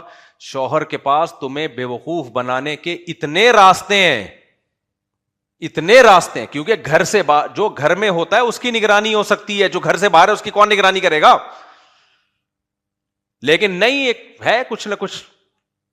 پھر وہ لڑائیاں ہوتی ہیں، بدگمانیاں ہوتی ہیں، طلاقیں ہوتی ہیں. چھوڑ دو یار، تمہارا جب میاں گھر میں آتا ہے، بھائی میرے میاں سے اچھا اس کائنات میں کوئی بھی نہیں ہے، بہت شریف آدمی ہے، کبھی بھی انٹیوں کو نظر اٹھا کے نہیں دیکھتا، کبھی ضرورت ہو تو ٹکٹکی باندھ کے دیکھ لیتا ہے. اتنا بے حیا نہیں ہے کہ نظر اٹھا کے. چھوڑو، کیا ضرورت ہے؟ دنیا مسافر خانہ ہے بھائی. اگر تمہیں یہ لگے کہ میرا میاں اچھا ہے، حقیقت میں نہ ہو، اور اس سے تمہارا ٹائم اچھا گزر جائے تو یہ زیادہ بہتر نہیں ہے؟ کیا خیال ہے؟ نہیں آ رہی سمجھ میں؟ دیکھو، عورت کو اگر یہ لگے کہ میرا میاں دنیا کا بہت اچھا انسان ہے، اور اس کا مرد کا سلوک اپنی بیوی کے ساتھ اچھا ہو، باہر کیا کر رہا ہے آپ یہ سمجھو کہ بہت اچھا ہے، کوئی غلط ایکٹیویٹی میں نہیں ہے، اور اس سے آپ کی زندگی ہنسی خوشی گزر کے ختم ہو جائے، آخرت میں پتا چلے کہ یہ ایسا تھا. دنیا اچھی گزر گئی کہ نہیں گزر گئی؟ تو آخرت میں تو اللہ آپ کو ویسے ہی آپ کے اعمال کا اچھا بدلہ دے دے گا. یہ نہیں تو کوئی دوسرا اچھا میاں اللہ آلٹرنیٹ کے طور پہ دے دے گا آپ کو. لیکن دنیا اچھی گزر گئی نا سکون سے؟ نہیں، پورا رپورٹ ہونی چاہیے صبح نکل کے کدھر گیا وہاں سے.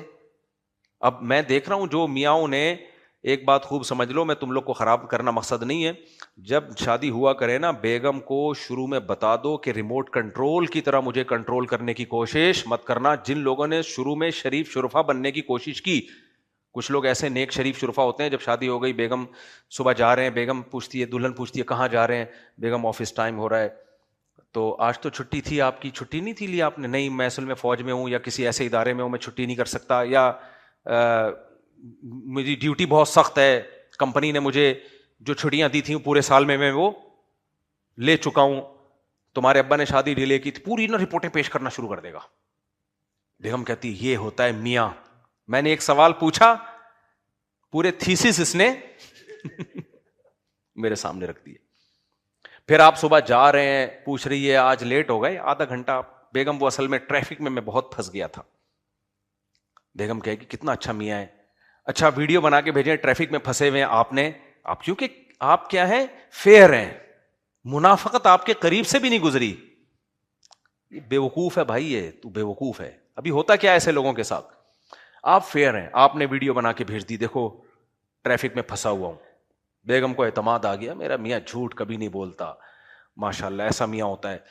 اس ٹائم پہ آپ پہنچ گئے, پھر صبح جا رہے ہیں, پھر کہیں دوستوں کے ساتھ بیٹھے ہوئے, اتوار کے بیان, بیگم نے پوچھا کہاں ہو, اتوار کے بیان میں بیٹھا ہوا ہوں. دوسری شادی سے متاثر تو نہیں ہو رہے, نہیں آج مفتی صاحب کا یہ ٹاپک ہی نہیں ہے, یہ دیکھو میں تمہیں لائیو تھوڑا سا سنا دوں, وغیرہ وغیرہ. خدا کی قسم کچھ دنوں میں تمہاری جو حالت ہوگی نا, اور تم سے زیادہ خراب حالت تمہاری بیوی کی ہوگی. یہ وہ لاڈ ہے جس سے آپ کے گھر تباہ ہو جائے گا کل. جن لوگوں نے اس طرح سے زندگی گزاری ہے, زندگی عذاب میں آ گئی ان کی, اور بالآخر نقصان اس کا عورت کو ہی ہوگا, نقصان عورت کو ہوگا. میں کبھی گھر سے باہر ہوں نا, میرے گھر والوں کا فون آئے کہاں ہیں, کہ تو کہیں ہوں, بس یہ رپورٹ پیش کرنا میرے ذمہ ضروری نہیں ہے. اس میں ان کا فائدہ ہے, ان کو عادت ہی نہ ڈالو اس کی.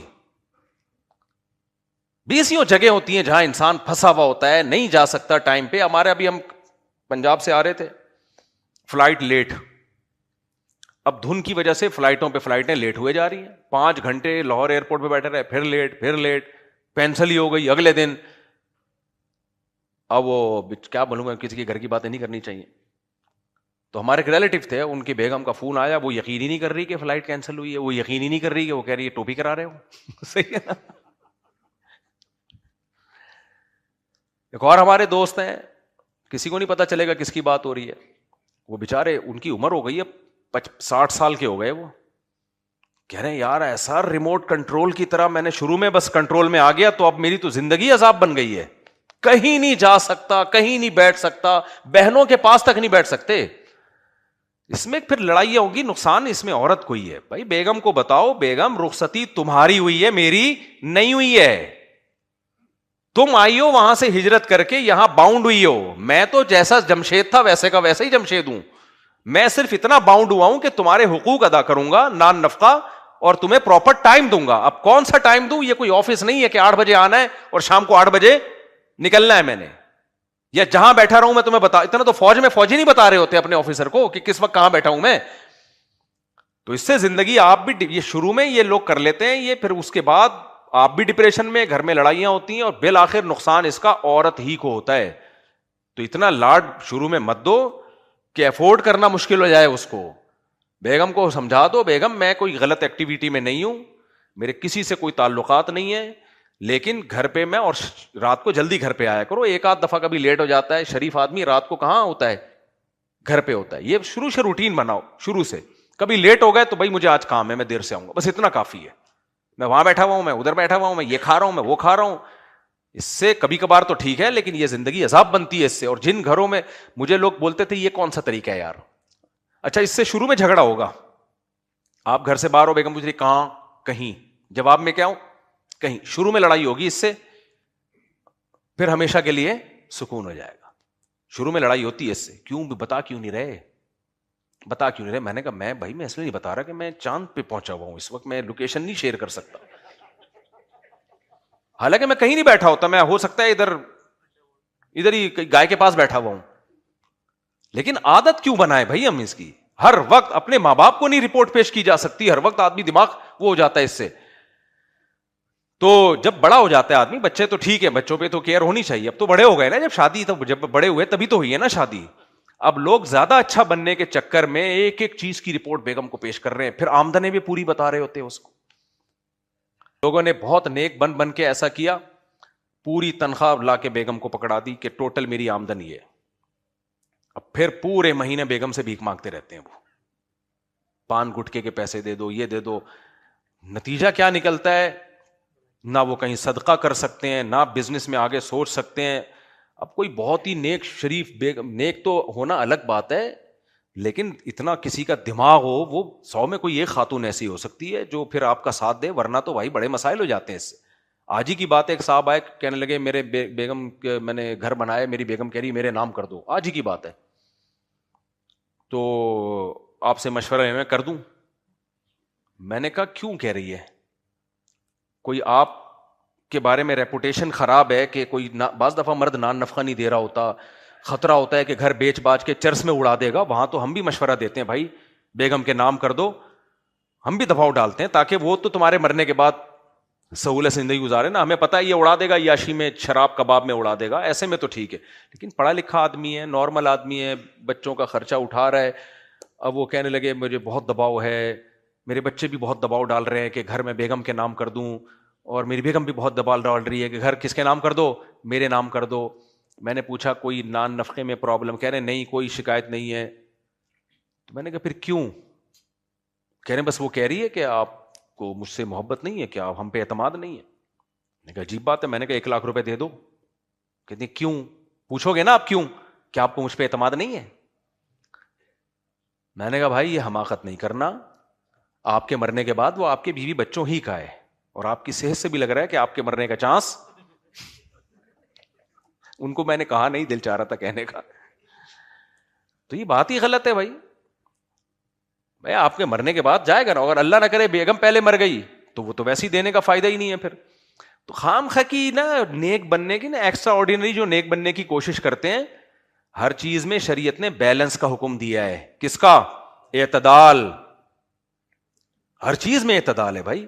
دیکھو اللہ نے ہمیں حکم دیا بیوی سے محبت کریں, ساتھ ساتھ سربراہ بھی بنایا ہے. اس کو لے کے چلنا بھی کس کی ذمہ داری ہے؟ آپ کی. وہ دوست تھوڑی ہے, فرینڈ تھوڑی ہے, گرل فرینڈ نہیں ہے وہ آپ کی. اس کی ذمہ داری ہے آپ پر, اس کی تربیت, اس کی جو ہیلتھ ہے مینٹلی ہیلدی رہے, وہ دماغ خراب نہ ہو اس کا. بچے کو بہت زیادہ لاڈ پیار دینا شروع کر دے باپ, ہر مطالبہ پورا کر رہا ہے, تو لوگ کیا کہیں گے؟ محبت تو کرتا ہے لیکن بچے کو بگاڑ رہا ہے. لوگ کہیں گے کہ نہیں کہیں گے؟ یار جو کہتا ہے تو یہ تو بگڑ جائے گا, جب اس کی خواہشات پوری نہیں ہوں گی تو چوریاں کرے گا, ڈکیتی کرے گا. لہذا باپ کیا کرتا ہے؟ وہ بچے کے مطالبے پورے بھی کرتا ہے اور بہت سے مطالبوں پہ نو بھی کہہ دیتا ہے. کیوں کہتا ہے؟ اب بچہ کہہ رہا ہے مجھے یہ چاکلیٹ چاہیے, مجھے یہ چاہیے, مجھے وہ چاہیے. باپ کہتا ہے نہیں. تو کوئی باپ کو یہ تانا دیتا ہے کہ تجھے اپنے بچے سے نفرت ہے؟ کوئی تانا دیتا ہے؟ نہیں دیتا. کیوں؟ اس لیے کہ ان کو پتا ہوتا ہے جہاں بچے سے محبت ہے وہاں یہ بچے کا سرپرست بھی ہے, اس کے ذمہ اس کی تربیت بھی ہے. تو ایسے ہی انگریزوں کا یہ تصور ہے کہ میاں بیوی بس ایک جیسے ہوتے ہیں. نا نا نا نا, اسلام نے کہا ہے کہ جس باپ نے اپنی بیٹی تمہیں دی ہے تو سنبھالنا بھی اب کس کے ذمہ ہے؟ صرف کھلانا پلانا نہیں ہے, سنبھالنا ہے. تو سنبھالنے میں یہ ہے کہ بیلنس لے کے چلنا ہے. اتنا زیادہ نہیں ہو کہ وہ بس کہیں کے بھی نہیں رہو آپ, وہ اس کو نقصان ہوگا اس کا فیوچر میں چل کے.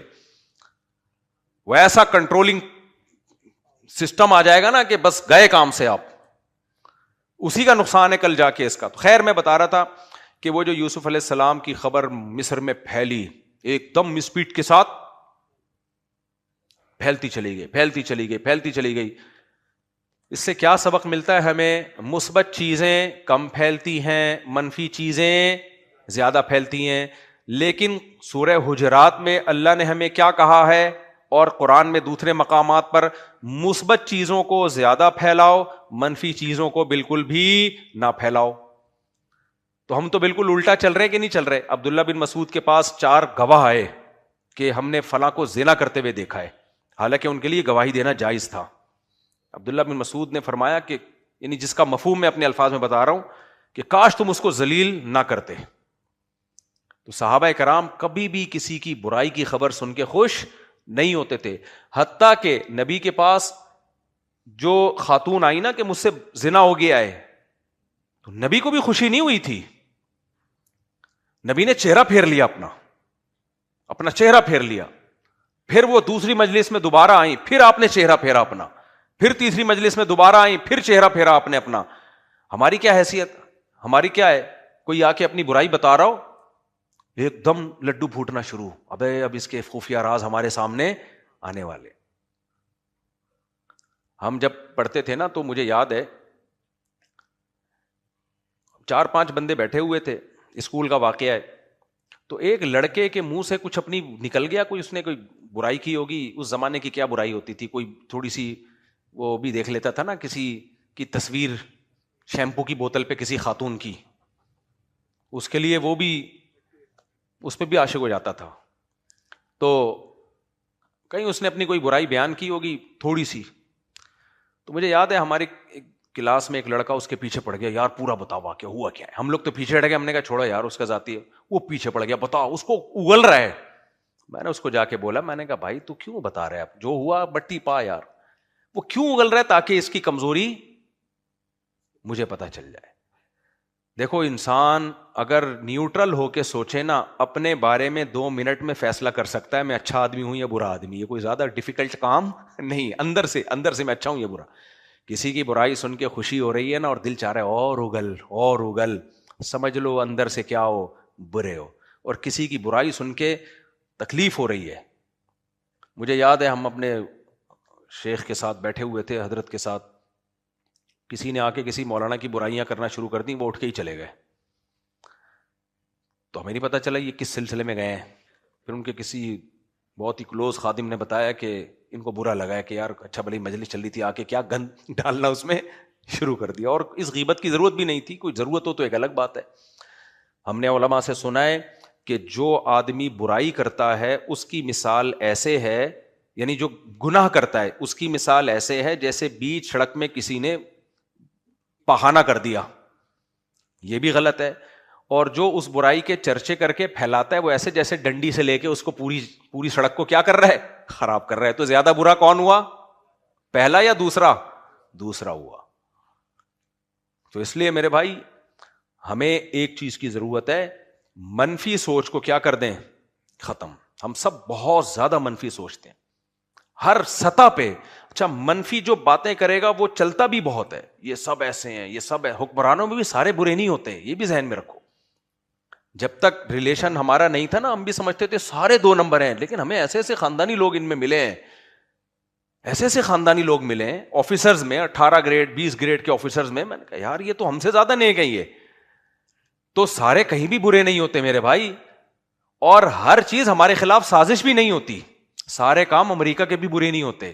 میں نہیں کہہ رہا امریکہ بہت اچھا ہے, حاجی ڈونلڈ ٹرمپ کے تو آپ کو کارنامے پتہ ہیں, سلو کے ایوارڈ مل رہے ہیں ان کو.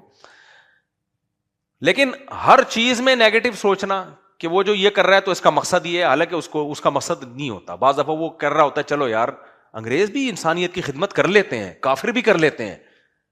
یہ جو پولیو کی ویکسین ہے نا, یہ گورے نے اس پہ بہت زیادہ خرچہ کیا ہے اس کو دنیا میں پھیلانے پر. اس کا مقصد